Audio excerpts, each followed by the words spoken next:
Welcome back to a special Thursday follow-up deep dive. I am really glad you are joining us today. Yeah, thanks for tuning in, everyone. We have a really fascinating topic to unpack for you today. We really do, because if you've been following our historical retrospective into the year 3000 archival logs, we have explored some pretty grim territory. Oh, absolutely. I mean, the Pacific War was basically a war of extermination. Right. We spent the last few deep dives looking at the really macro-scale horrors of that era, like the mechanics of the 2890 Great Dissent. Yeah, and the sheer, almost incomprehensible scale of Arlaia Prime, that biosilicon megacity they anchored in the Mariana Trench. Exactly.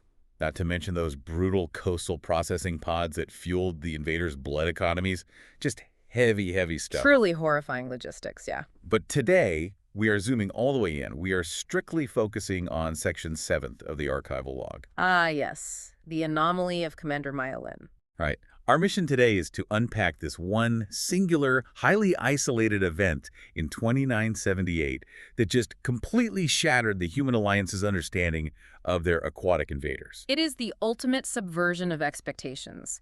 Up until 2978, the HA basically viewed the abyssal cephalopods as this unfeeling force of nature. It's like a monolithic hive mind, right? Yeah. Just completely incapable of individual morality. Exactly. But to understand how that perception fractured, we have to look at the environment where this anomaly actually took place. Which proves that sometimes the environment itself is the most terrifying enemy you can face. So true. So let us set the stage. It is 2978. Commander Maya Lin is a former deep-sea hydroacoustician, and she is piloting an experimental microsubmersible called the HAS Silent Echo. And she is way, way down there. Oh, yeah. She is in the Aleutian Trench at a crushing depth of 7,200 meters. That is just wild to even think about. And she is completely unarmed, isn't she? Completely unarmed. I mean, the Silent Echo was built purely for reconnaissance. So no torpedoes or anything? No kinetic torpedoes, no enzymatic payloads. You know those biological warheads they used to eat away the organic armor of abyssal ships? She had none of that. Just a listening post in the dark. Basically, yeah. Her mission was to monitor what HA intelligence called quantum silicon acoustic pulses from an isolated alien outpost down in the trench. Okay, let us break that term down for you listening, because quantum silicon acoustic pulses sounds like, well, a lot of heavy technical jargon. It does sound like a mouthful. How does that actually differ from standard submarine sonar? Well, standard sonar relies on sound waves traveling through water, right? Yeah. Which has pretty severe limitations when it comes to speed and data density. Right, it is relatively slow. Exactly. The abyssals, on the other hand, utilized this biological silicon that was actually laced with quantum-entangled particles right inside their neural structures. Oh, wow. So it is built into them. Yeah. So when they pulsed an acoustic wave, those entangled particles allowed for almost instantaneous data transfer across thousands of miles of ocean. That is incredible. So she is essentially down there trying to tap a highly advanced phone line in the darkest, most hostile environment on Earth. That is exactly what she was doing, trying to intercept troop movements. But the irony is, it is not the alien outpost that notices her and attacks. It is the trench itself that gets her. Yeah, nature always gets a vote. The Aleutian Trench is this incredibly active subduction zone. Because the Pacific tectonic plate is grinding underneath the North American plate, right? Right. It is just volatile. So while she is down there recording these network pulses, a localized earthquake triggers a massive underwater landslide. Just worst case scenario. Thousands of tons of sediment, rock, and freezing mud just cascade down the trench wall. And the turbulence from that landslide catches the Silent Echo. I was reading the logs, and her primary ballast systems, like the tanks that control her buoyancy, they get completely ruptured. Yeah, she loses all control. She is thrown against the trench wall and physically pinned under the debris. And the structural stress at that depth has to be unimaginable. Oh, it is. At 7,200 meters, the water pressure is over 700 atmospheres. Wow. To put a visual on that for you, it is basically the equivalent of balancing a fully loaded freight train on a single postage stamp. That is terrifying. Yeah. So her tiny titanium hull is the only thing keeping the ocean from instantly turning her into a crushed foil ball. And her thrusters are dead. She is way out of range of any Human Alliance recovery fleets. And her life support indicators are just plummeting. So she is sitting there in the pitch black, calculating how many hours of oxygen she has left when her proximity sensors chime. Right. And a 100-foot abyssal bioship emerges from the deep ocean gloom. Heading straight for her crippled vessel. This is the entity the archive later dubs Subject 0. Now, a bioship is essentially this massive biomechanical environmental suit for the hyper-intelligent cephalopod inside. It is built for the abyss. Exactly. It spots the thermal and acoustic signature of her crashing sub, and it just moves right in. Okay, let's unpack this for a second because the terror here is unreal. It is like being trapped in a broken-down car inside a lion enclosure. That is a great way to put it. But instead of pouncing on a helpless meal, the lion just walks up and stares at you. Every HA protocol says this entity should either crush her tiny titanium shell or pry it open to harvest her, right? Why didn't it? Well, that is the million-dollar question that changed everything. It did not reach out with weapons or structural cracking appendages. It reached out with words. Yes. Subject 0 extended this vast array of bioluminescent tendrils and wrapped them gently around the crippled submarine. Which had to be terrifying in its own right. Oh, for sure. But then it began communicating. It started pulsating light, specifically high-frequency modulations in the 470 nanometer spectrum. Blue-green light, Yeah. which that feels incredibly specific. Why wouldn't it just blast her with the quantum acoustic sonar they use for their normal long-distance communication? Because of the physics of her situation. At that close range, a high decibel acoustic pulse would have just shattered her compromised hull. Oh, I see. So it would have killed her by accident. Right. Subject 0 recognized the structural fragility of Lin's vessel, so it switched to an optical medium light to prevent killing her. That is so deliberate. It really is. And the choice of the 470 nanometer wavelength, that is dictated by the pure physics of deep water. Right, because water absorbs color. I mean, if you dive just a few dozen meters down, reds and yellows completely disappear. They scatter and are absorbed almost instantly. But blue-green light has the lowest absorption coefficient in pure seawater. So it penetrates the furthest through the dark. Exactly. This is why almost all deep-sea bioluminescence on Earth, from anglerfish to jellyfish, is blue or green. Makes total sense. The abyssals evolved to use this exact spectrum for their short-range, high-density optical networks. Subject 0 was simply using the most efficient physical medium available to talk to her. Okay, but put yourself in Commander Lin's seat for a second. You are suffocating, you are listening to the metal around you and literally scream under the pressure, and suddenly your viewport is flooded with rhythmic, organized flashes of blue and green light. It is surreal. She realizes she is being spoken to. And here is where it gets really interesting to me. Her reaction is astonishing. She is incredibly composed. She is suffocating under the weight of an ocean, her sub is a wreck, and instead of panicking, she bypasses her fire control interface.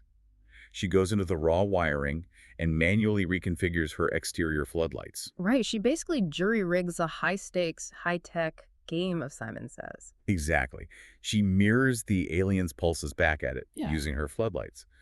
But, I mean, mirroring a flashlight is one thing. How does she actually translate what this thing is saying? Well, she had help. The Silent Echo was equipped with a neuroacoustic translator. Right, the AI system. Yeah, an advanced AI originally designed to decode the enemy's quantum sonar pings. It works as this massive statistical matching engine. How so? It analyzes the rhythm, the frequency, and the repetition of the alien signals, and it attempts to map those mathematical structures onto human linguistic roots and neural patterns. So it is looking for patterns in the light that match how a human brain processes language. Precisely. Lin patched her optical sensors directly into the translator's mainframe. The AI began converting those light pulses into raw conceptual data. And this improvised light tag went on for 14 agonizing hours. It shifted from just mimicry to actual translation over that time. Which introduces a massive physiological hurdle, doesn't it? She's been pinned at the bottom of the ocean for over half a day with failing power. Right. At 7,200 meters, the ambient water temperature is between 1 and 4 degrees Celsius. So the internal heaters would have died hours ago. Her titanium hull would be an icebox. She absolutely should have frozen to death. She should have succumbed to severe hypothermia long before her oxygen ran out. But she doesn't. She survives because of an act that defied all human alliance logic. Wow. The logs call it a biothermal aura. Yeah, this part is amazing. You have to consider the biology of an abyssal entity. Their bioships are fueled by massive internal energy reserves. Like biological nuclear reactors. Basically, yeah. To power their quantum networks, they radiate immense metabolic heat. So Subject Zero wrapped its bioluminescent tendrils tight against her hull, maximizing surface area contact. So it used thermal conduction, kind of like pressing a hot water bottle against a freezing person. Exactly. The entity consciously vented its internal metabolic heat outward, warming her disabled titanium shell. It literally acted as a living incubator to keep her alive until the HA recovery fleets arrived. It is stunning. It really is. The monster that came to Earth to strip mine our oceans wrapped its arms around a freezing human and kept her warm. And while this rescue is happening, the neuroacoustic AI is finally crunching the data from those 14 hours of blue-green light pulses. And when the linguists back at HA Command finally reconstructed the translation, it was not a military command or a demand for surrender. No, not at all. The AI isolated 3 highly complex, abstract, emotional, spatial concepts. Let's walk through those because this is where the paradigm shifts. The first translated roughly to ephemerality.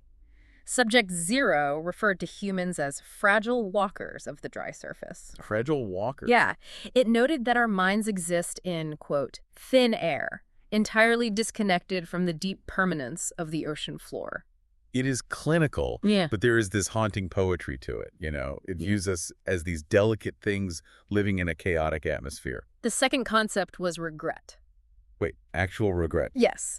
The entity acknowledged that their migration to Earth was a biological necessity for survival, but it explicitly expressed sorrow for making a graveyard of our shallow waters. So it knows the scale of the slaughter, it knows about the billions of casualties, and it feels remorse. That is huge. It is. But the third concept is the one that completely altered the psychological landscape of the war. Right.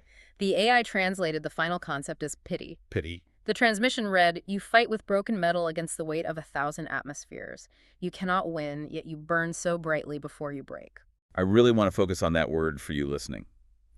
Pity. Because in Lin's personal audio journal, she realizes the entity views humans the way we view a wounded bird trapped under a fallen stone. It is a profound psychological whiplash. Totally. To be pitied by the godlike monster destroying your world. Because pity requires a hierarchy of suffering, right? Exactly. When you pity a wounded bird, you don't see it as a rival. You recognize its pain, but you also recognize its absolute powerlessness against the forces crushing it. The HA always assumed the Abyssals viewed humanity with malicious contempt. But Subject Zero viewed us with this tragic, sorrowful empathy. It realizes we were entirely outmatched, and how an alien war machine possesses that moral nuance just comes down to processing power. What do you mean by that? Well, a species with a quantum-dense brain containing hundreds of billions of neurons doesn't operate on cartoonish malevolence. Oh, I see. That cognitive density inherently creates room for extreme philosophical nuance. They can hold cognitive dissonance on a planetary scale, understanding the horror of their actions while knowing they are necessary for survival. That makes a lot of sense. So, Subject Zero vanishes from the magnetometers right before the HA rescue subs finally arrive, Fades right back into the dark. leaving Commander Lin alive with this data. Data that proved the enemy had a conscience. But then we have to look at how humanity decided to use that world-shattering revelation. Yeah, the fallout was immediate. It sparked a massive ideological split within the HA leadership. Because the diplomatic factions thought this was the greatest breakthrough ever, right? Right. They argued that if Subject Zero could express regret, the Abyssals were not a monolithic hive mind. They believed a high-caste faction existed that might negotiate a ceasefire. But the military hardliners completely dismissed that. Completely. They looked at the same data and called it a highly sophisticated psychological tactic to weaken human resolve. Which, I mean, when survival is on the line, nobody wants to gamble on glowing lights. So the military logic won out. It did. And that leads to the really dark final act of Commander Lin's career. The tragic irony here is awful. She survives, she brings back proof of alien empathy, and she is appointed head of the HA Exo-Linguistic Division. But her life's work there wasn't diplomacy. No, it was turning Subject Zero's empathy into a weapon.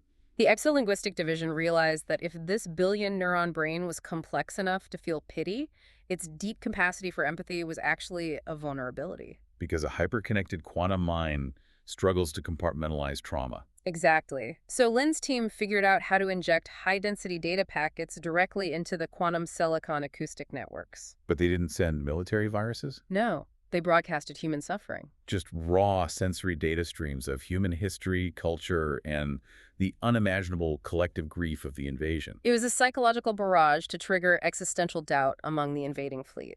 Essentially a DDoS attack, but targeted directly at the alien's conscience. They took the enemy's capacity for grace and turned it into a blade. If we connect this to the bigger picture, humanity's first and only genuine moment of grace with an alien species was immediately retooled into a psychological weapon. It really raises an important question about who the real monsters are when survival is on the line. It absolutely does. So, just to briefly recap, Commander Lin's anomaly proved the invaders are capable of deep empathy, completely reframing the Pacific War from a simple battle of extermination to this incredibly complex tragedy. He really highlights the ingenuity of desperation, too. It does. Which leaves us with a final lingering question for you to mull over today. And it is a heavy one. Think about this. If broadcasting human suffering in art was enough to trigger existential doubt within a hive of billion-neuron quantum alien brains, does that mean humanity's emotional fragility, our capacity for tragedy, is actually our most dangerous, unharvestable weapon? It is definitely something to think about. Thank you so much for joining us for this deep dive into the archives. Keep questioning the historical logs around you, and we will catch you next time.